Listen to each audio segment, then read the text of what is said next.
Welcome to another episode of Planet Possible. We're delighted that you're joining us to hear evidence-led discussion about topics that are critical to the way that we manage our water, nature and climate. A huge thanks to our sponsors, Mackley, MWH Treatment and BMA, and you'll hear a little bit more about them later, and we're really grateful for their support in bringing the pod to you. If you're new to Planet Possible, I'm Niki Roach. I'm a passionate advocate for all things water and environment and a fellow of CIWEM, the Chartered Institution of Water and Environmental Management. We're always interested in the connections between our systems on Planet Possible, and we often think about specific environmental challenges. As former US President Eisenhower said, if a problem can't be solved, enlarge it. And in his latest book, Just Earth, my guest does just that. So for many in the environment sector, the name Tony Juniper is synonymous with the defence of nature. He's led major organisations, run global campaigns and advised at the highest levels. He was recently reappointed as the chair of Natural England and is a fellow of the Cambridge Institute of Sustainability Leadership. So in this episode, we're going to explore how we achieve the pace and scale of change that's needed to create a system that meets the needs of people thriving on a living planet. So welcome, Tony Juniper, to Planet Possible. It's wonderful to have you back with us. Well, thank you very much, Niki, for inviting me. Lovely to see you again. Yeah, you too. Well, let's start, Tony, by hearing your view on the state of nature, both globally and closer to home here in the UK. Well, we have some very troubling information provided to us by the scientific community that is documenting the changes that are taking place on planet Earth just at the moment, including the buildup of greenhouse gases in the atmosphere, which we now know is causing really quite dramatic shifts in basic conditions in the world linked to global warming. And then we see a parallel body of data which is documenting the decline of nature, the abundance of nature, 3/4 reduction in the abundance of vertebrates since 1970. We see an ever-lengthening list of endangered species produced as the IUCN assesses animals and plants at risk of extinction. And then we also see the decline of different ecosystems from coral reefs to tropical rainforests. And all of these three things together tell of a period of almost unprecedented change. And you probably need to go back millions of years to see a level of shift that is comparable to what's happening now. And of course, these two things are interacting with each other. The more that ecosystems are degraded, peatlands, rainforests, grassland soils, the more carbon goes into the atmosphere. And the more carbon that's in the atmosphere, the bigger the impact on nature, seen in changing the synchronicity of bird egg hatching and insect availability through to the bleaching of coral reefs. And so these things are huge, they're happening at scale. And of course, they're not environmental issues, they are economic and social issues because they play back directly into the human world. And this is something which I think people have underappreciated for a very long time. Here in the UK at the moment, the government is really focused on economic growth. I'm interested in your reflections on how nature recovery fits with that kind of growth context. Does there have to be a trade-off between economic growth or environmental recovery, Tony? I think this is one of the big problems that we've faced down the decades as we've set environmental targets of different kinds, both globally and nationally, and most of them have not been met. I mean, it's really striking, the distance between what has been set out based on science and then what we've managed to achieve. Part of the challenge comes down to this notion of trade-offs. Well, you know, if we have a choice between nature and the economy, what's more important? Well, the economy is going to generate jobs, it's going to improve incomes, it's going to help to sustain good living conditions for people. Therefore, nature becomes a inevitable, albeit regrettable, price of progress. And so that's the trade-off mindset. Whereas if you adopt a mindset of synergies, you might say instead, well, nature's underpinning all of the economic and social well-being that we enjoy.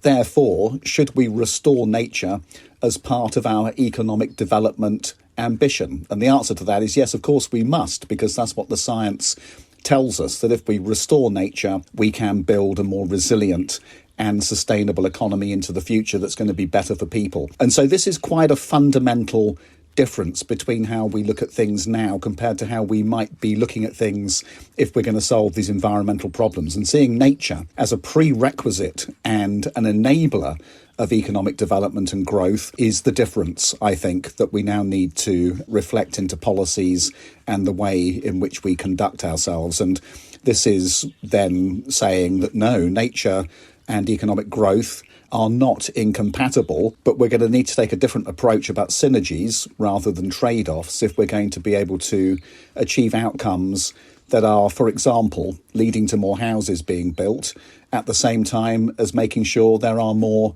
birds and insects in the environment. And that is something which we have the know-how to now do, but which we need to achieve a political consensus around and to have people's backing from local communities through to private sector boardrooms to be able to do this. And this is one of the reasons why I wrote Just Earth, was to reveal some of these connections between a healthy society and a healthy economy and a healthy and recovering natural environment. And putting the two together is really the big job of the 21st century, because for all of the 20th century, when we knew about these environmental issues, they were seen as choices with economic development rather than being necessary for it to continue.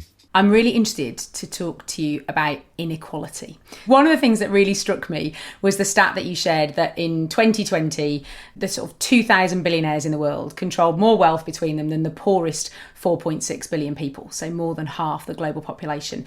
And in the UK, wealth distribution is the most unequal it's been since the late 1970s. And we know that inequality goes far beyond wealth. So, Tony, from your perspective, where does inequality fit in solving the kind of global and those local challenges of nature depletion and global heating?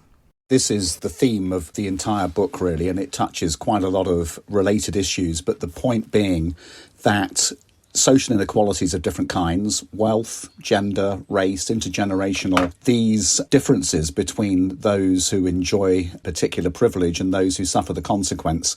I mean, this is really right at the very heart of the environmental conundrum. This is my basic thesis, and you can see this in different ways. And perhaps the simplest is to note that as the greenhouse gases are building up in the atmosphere, the people who are putting it there are doing so very unequally. A tiny proportion is coming from the world's poorest. Half of it is coming from the world's 10% of most wealthy people. So 1/10 of us is responsible for a half of it, and the bottom half of humanity is responsible for about 10% of it. It's like the inverse, and thereby inviting questions around, well, you know, if there are still poor people, and there are, how are we going to lift them out of poverty? And you see that we're going to have to better share the environmental space to do that. We can't have everybody consuming at the level of the richest as they emerge from poverty. We're going to have to reallocate the environmental space, and greenhouse gases is one example of that, but it also applies to resources that are in consumer goods and also land and water. And, you know, that disproportionate level of consumption is one of the biggest inequalities that blocks progress, because the rich and the better off globally have been, let's put it mildly, they've been reluctant to change their lifestyles in order to create space for others. So there's a massive inequality there. And then you see the inequalities that emerge in the distribution of environmental impacts. And so a lot of things that are decided that are a good idea, opening more gas and oil fields, citing industrial pollution in particular places, the distribution of accessible, beautiful green spaces. These things are really very different in terms of your life experience. If you're the chief executive of an oil company deciding to open a new oil field in the Arctic, chances are you will not live in a low-lying country with very poor infrastructure and a low level of resilience, because you wouldn't be there. You'd be living somewhere where you could ride out the consequences of the decisions being made. That wouldn't necessarily be a conscious decision, but the truth is that, you know, the people living in the places where the environmental impacts are being most heavily felt, you know, these are not the people who are deciding to invest or to approve those particular activities. And in the book, I go into a lot of this around industrial pollution, traffic pollution, the fact fact of poorer people and racial minorities in Western countries having less access to green space. And then, of course, on the big issue of climate change, you can see that the people who are suffering the effects of that are not really the polluters. They're people suffering without contributing to the problem. And I do go into some details about the extent to which this actually still boomerangs back on the main polluter countries in terms of how these unequal impacts can lead to social tensions that can spill over even into armed conflict, which then draws in countries like the UK and the United States, as was the case in Afghanistan, which arguably was a conflict in part fuelled by climate impacts on the snows and ice in the Himalayas. And then on top of those unequal distributions of impacts and the unequal consumption is the extent to which inequalities block the policies needed to sort it out. And I talk about, our food system, which is the principal cause of biodiversity decline, the energy system, which is the principal cause of global warming. These things are often not fixed because of political problems that arise from there being a group of citizens who can't afford to keep up with, the changes we need to make in agriculture to be more regenerative, more agroecological, more sustainable. These things are always regarded as an attack on cheap food. And of course, it's cheap food that keeps people fed in many Western countries. And so we can't move to where we need to be because we've got poverty acting like an anchor, dragging us down at every turn as we need to improve the environmental credentials of farming. And you see the same the whole time on climate policy being attacked nearly every week. And actually, a lot of what is said is not even true, but nonetheless, it still gets traction because we have a lot of people who are perceived to be the victims of green policy. Our water companies discharging vast amounts of sewage into rivers. 15 years ago, we decided to protect people on low incomes from higher water bills and not to invest in the infrastructure needed to clean up that sector. And so you see a set of issues there as well, again, linked to social inequality. And then, of course, the solution to all of that is to have more economic growth. And the principal driver of economic growth, of course, is another cause of environmental damage, namely mass consumerism. And so one of the ways in which we grow economies is to use up more stuff. And this, again, has social dimensions baked into it insofar as quite a lot of what drives people to get more and more gadgets and more new things is down to a phenomenon known as status anxiety, where poorer people feel as though they need to keep up with better off people, and so they buy things they don't need in order to be able to display some level of social standing. And this is well documented by the behavioural psychologists. And I go into some of that in the book to explain how there's yet another dimension there whereby unnecessary consumerism is fueled by unequal societies and the fact of there being a big distance between the top and the bottom. And so what I've tried to do is blend all this together and put it into some kind of historical context to explain how we got here, because I think it is quite important to understand that background as we now look, hopefully, to embed some of the solutions to this multi-layered system problem. It's not just an environmental problem we have, it's linked to some other really big dimensions of how our societies work, and we need to look at all those things together. It's called systems thinking. Mackley is a civil engineering contractor specialising in water sector infrastructure, coastal projects and river works. Striving for a sustainable future, Mackley helps communities prepare better for climate change, maintain water security and enhance biodiversity. With a proud 98-year history, Mackley continues to skillfully tackle the most challenging and complex projects in water. MWH Treatment is one of the UK's leading water and wastewater process contractors. MWH offers a truly integrated design and build service that's uniquely dedicated to the water industry. With an innovative and future-facing approach, everything MWH does is guided by its purpose to shape a better world. I'm really interested, and we often are on Planet Possible, about thinking about those solutions. And one of the things that really struck me was a metaphor that you used around environmental policy being the topsoil, if you like.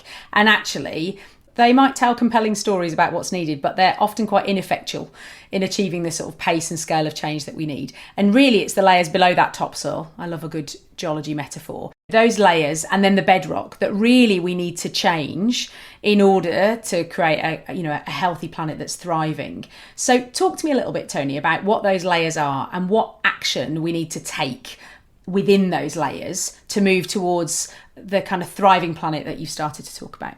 Yes, and so, you're right, Niki, that part of the challenge we face in fixing these environmental questions is that we wrongly treat them simply as environmental questions. And, that you can see this as a bit like trying to understand the character of topsoil without understanding the bedrock and, how that shapes the geology and the topography of a landscape and the landform. Because the topsoil is just really a manifestation of some really deeper things that are going on. And so it is with these environmental issues. And so those successive layers that lie beneath the environmental layer, I describe them as the environmental side being underpinned, first of all, by an economic layer. And we touched on that straight away, didn't we, about this idea of economic growth and the extent to whether we can make that compatible with nature recovery. But underneath the economic growth is a political layer, which is derived from the interaction between decisions and the voters, expecting ever rising living standards and having more and more stuff and jobs being available and everyone having convenience and public services. And that drives the politics, which leads to the economic growth. And then underneath that is a cultural layer. And I think culture we massively underestimate in terms of how this drives outcomes in the world. And, culture is profound. We hardly even notice it. It's a bit like the water a fish swims in or the air we breathe. It's there all the time, but we rarely register the power of what it's doing. And, at the moment we live in a consumerist culture, living in ways which, are shaped by our friends and family, what we see coming out of advertising and marketing. And it takes us in a particular direction, which then feeds through into the politics, which then shapes the economics. And beneath all of that, right at the very base layer of the bedrock, is our philosophical worldview. And that in modern societies in the West is utterly detached from nature. We don't see ourselves as part of the natural order. We see everything as solvable by technology. We have parted company with wisdom that used to shape societies for many tens of thousands of years. In Western countries, we have at least. And that then explains what goes on above, because we have lost any kind of emotional, personal understanding of how nature works and the importance of it, and therefore trying to make sense of it in the cultural, political or economic layers. It's very difficult. People regard the issues with indifference. Actually, it's very interesting just seeing some of the remarks from those two men who were convicted of cutting down the Sycamore Gap tree last week or very recently, who said it's only a tree. And, that reveals something about a worldview that's become utterly detached from the meaning of nature. And so if we don't pay attention in these deeper layers, I fear we will continue to go round in circles and express deepening frustration about the lack of action on the environmental side. And so this then invites questions about, okay, what are we going to do about that? Well, I think the simple point is that environmentalists need to be thinking more broadly than simply parts per million of CO2 or where the best protected areas are, and to be connecting that work, which remains essential. I'm not saying we don't do that. We must do that. But it needs to be translated and connected into these different layers, and to be able to find ways of being able to build momentum that is more than simply a lot of facts being endlessly recycled by, good advocacy and good communications. That is not enough. We're going to have to deepen the discussion. And actually, one of the things I do is try to encapsulate that difference between where we are and where we could be in a different label for what we might regard as an agenda for the future. Because I also reach the conclusion that both socialism and capitalism, and indeed communism, they are not going to fix this problem for us. We've tried those systems over decades, and actually Soviet-style communism was even worse for the environment than Western capitalism has been. And, looking at this left-right dimension, I think is going to just waste time. And so I propose a new idea called thrivalism, which is the idea of 10 people thriving on a living planet, and set out some of the headings for how that political idea, that philosophical change in terms of how we look at the choices we have before us, how that might be manifest in things that we could do differently. And I set out a 10-point agenda in the book, which is really just to get people thinking about some of the traps we fall into and how we might be able to find some ways past them that are going to lead to better outcomes. We've talked a little bit about economic priority, the first of those sort of sub-layers. I'm interested, Tony, in what you think about the way nature and climate is covered in the media and by politicians. Well, this is critical, isn't it? The media is one of the big shapers of the cultural dimension, which then feeds the politics. And so the media, notwithstanding a few exceptions, is mostly full of content which reflects a political point of view. Look at some of the newspapers in this country that are very right of centre. They are climate denying. They think environmental rules and regulations are a brake on economic growth, and they constantly attack the agenda at every opportunity they get. And that undoubtedly shapes the way people think about this. And then, of course, we now have the rise of social media, which is now absolutely rife with misinformation. I just looked at some stuff the other day with still active and very forthright climate change denial being shared. And, some of it is quite cleverly done, to the point where if you don't know what's really happening, you would be inclined to believe some of that. And some people evidently do believe it. This is problematic. And of course, the people who, by and large, own those media organisations are the people in that top 10%, actually in the top 0.1%, many of them. And they have a strong interest and commitment to the status quo. And so, these editorial positions that are taken by major media organs, are undoubtedly influenced by their owners. If it was about science, there would be a different set of stories in there, and there aren't. And, this is something which is really quite challenging. Actually, during the course of going around and speaking about Just Earth, I've been on a platform with Mike Berners-Lee, who's also just published a book called Climate of Truth. And I read his book, and he read mine before we did an event together.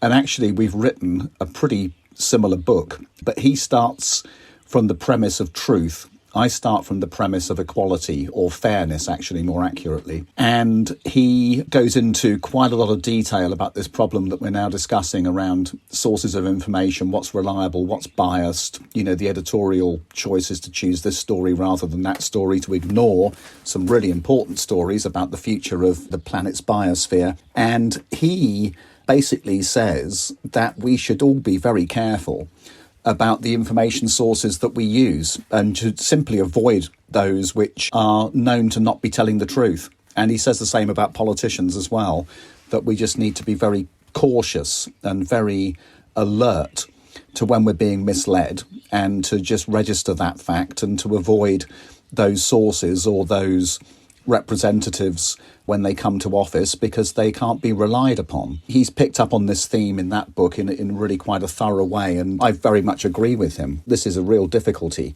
and the information space now is just so utterly fragmented that all of us have got multiple choices all the time about what we're going to tune into, and just being cautious and careful about that is a very important thing, recognising that many of our fellow citizens, they're utterly baffled by this and don't necessarily have the bandwidth to be able to know what's real and what's not. I think also there's something about the challenges that we're talking about are so ginormous that sometimes it's easier to think, I'll switch off.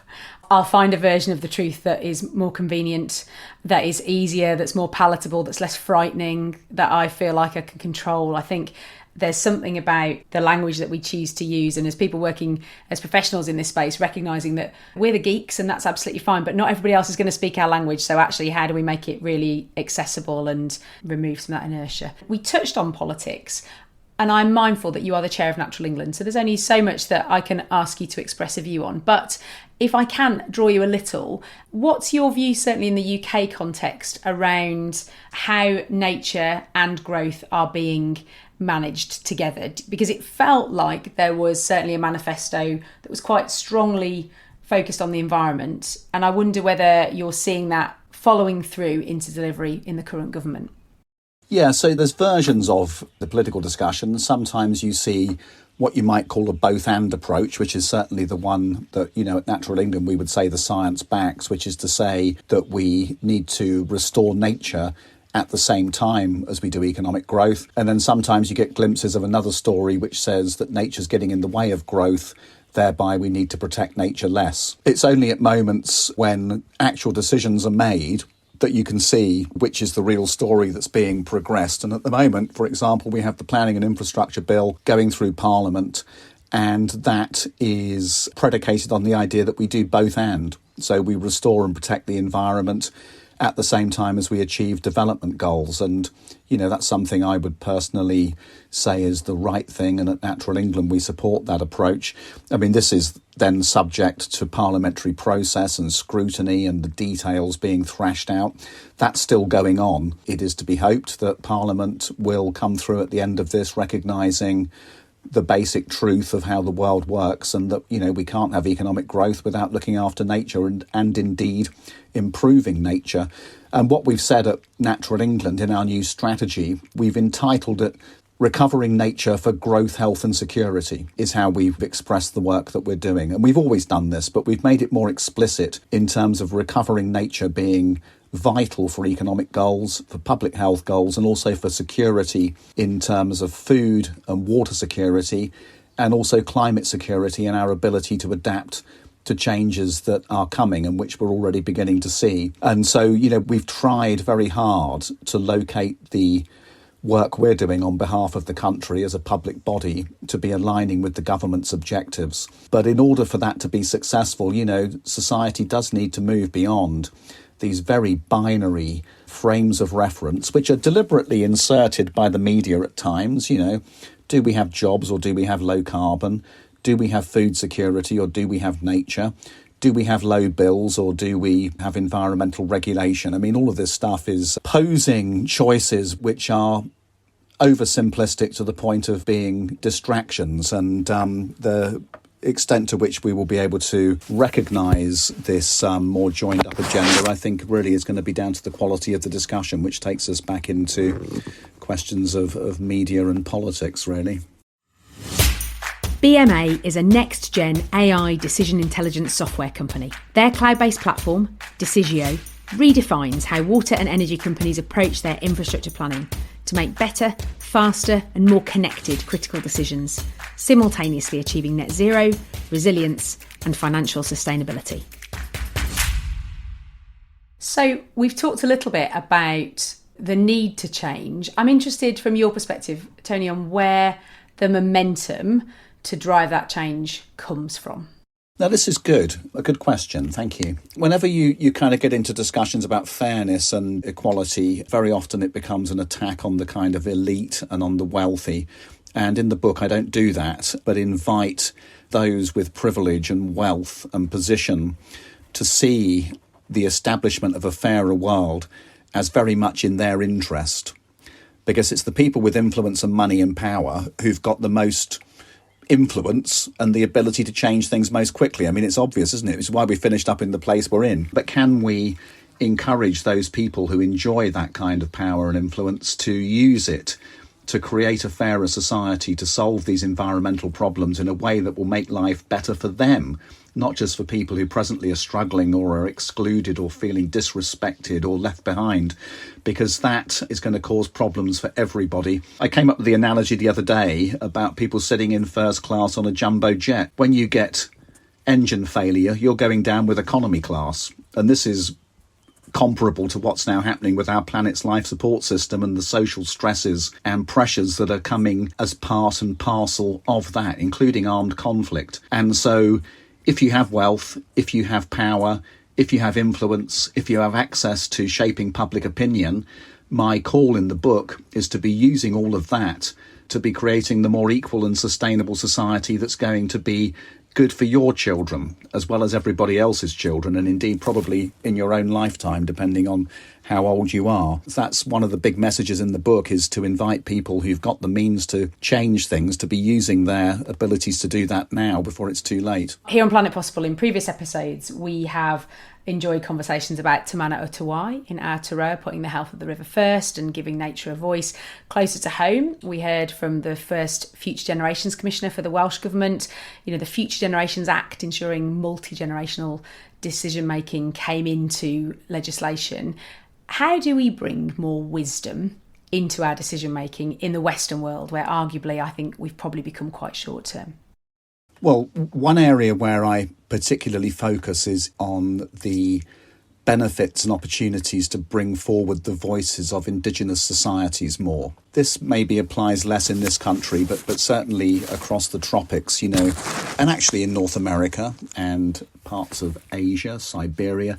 There are Indigenous communities that have survived the last few centuries of major change. And I have been privileged to work with some of those people over the years, including at global summits. And, their call is to combine Indigenous wisdom with modern technology to be able to solve the problems that are now at hand. And so what do we mean by Indigenous wisdom? Well, for them, and indeed for us, it's really about our relationship with nature, because their wisdom tells them that they are utterly reliant on the natural world for everything, for their economy, for their well-being and their spiritual understanding of the world. It's all nature-based. And in Western societies, we don't have that anymore. We've got vast amounts of information, but we've completely lost sight of that fundamental wisdom that we are all part of the natural order.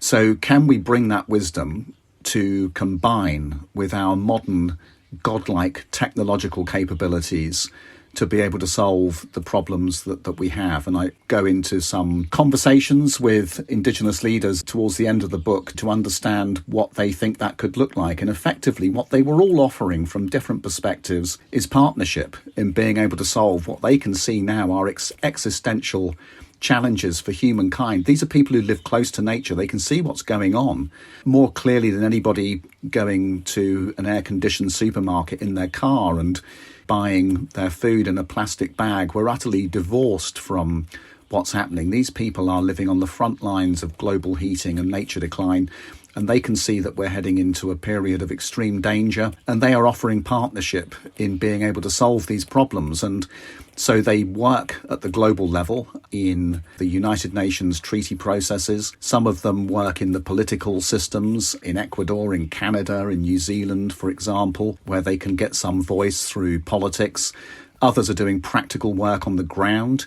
I am privileged to be chair of a charity called Cool Earth, which is a UK-based organisation which is empowering Indigenous communities in the rainforests to be able to get control of the land, because they will protect it, whereas the people who want to convert it to cattle pasture and logging concessions won't. And the difference between the logging concessions and the cattle pasture people and the Indigenous people is this worldview, this wisdom that the Indigenous people have. So can we find ways of empowering them to hang on to their worldview and their way of life? And some of the things I've mentioned, representation in domestic politics, activity at the UN level, practical work on the ground, are all things that are occurring, whereby some of these societies are beginning to get some traction in shaping outcomes for the future. So there is some hope there, I think, in being able to see the prospect for partnerships that can get us through this increasingly dire period that seems to lie ahead in terms of the declining state of our environment, and bringing that Indigenous voice into the conversation at multiple levels, I conclude, is one thing that we could and should do. So, Tony, after 40 years of campaigning, and arguably, you're the chair of Natural England now, but I think you're probably still a campaigner at heart. What gives you hope?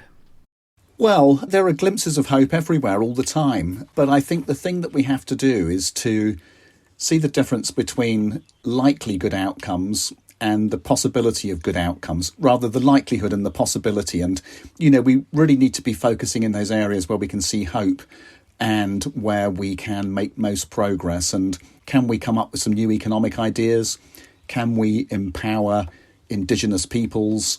Can we get people with power and influence to be advocating for big systemic change? And the answer to all of that is yes, but it's no good just hoping for it. We're going to have to make it happen. And so we're going to have to do some work. I think probably that's sometimes a little bit of a danger with optimism, is sometimes it can become unwarranted optimism, and we kind of sit back and think, well, probably it's going to be all right. I saw something good the other day. We need, therefore, to take on the mantle of seeking change as well as hoping that we'll get change, because the hope is warranted and, things can change and we can see good alternatives. but we can't expect them to occur on their own. It's going to require everybody to be part of the shift that's needed. Optimism underpinned by action, I think, is what I'm hearing. So, yeah. Yes, exactly. And actually, that's it, Niki. And I think probably that's a very good way of putting it. The biggest hope comes from action, actually. If you're taking action, you've got a right to be hopeful. If you're waiting for someone else to sort it all out, then probably don't be so hopeful. So, Tony, we are here at the end of another episode of Planet Possible. I've got one final question for you, and I ask all my guests this. I'm going to pass you the Planet Possible magic wand. Give it a wave. We've covered a lot in this pod, but you can make anything possible with my magic wand. What do you want to make possible, Tony? So I'd like to make it possible for the leaders of countries to have the insight of some of the people I spoke to in the book who live deep in the rainforests of South America and who are connected to nature in ways that is barely imaginable for most of us in the West, never mind our elected and other leaders in business and in institutions, because I think if that wisdom was available to a wider body of influential people, I think we'd make very rapid progress. And actually, they can go and visit. We've got COP30 coming up in Brazil at the end of this year, and so that's at the mouth of the Amazon.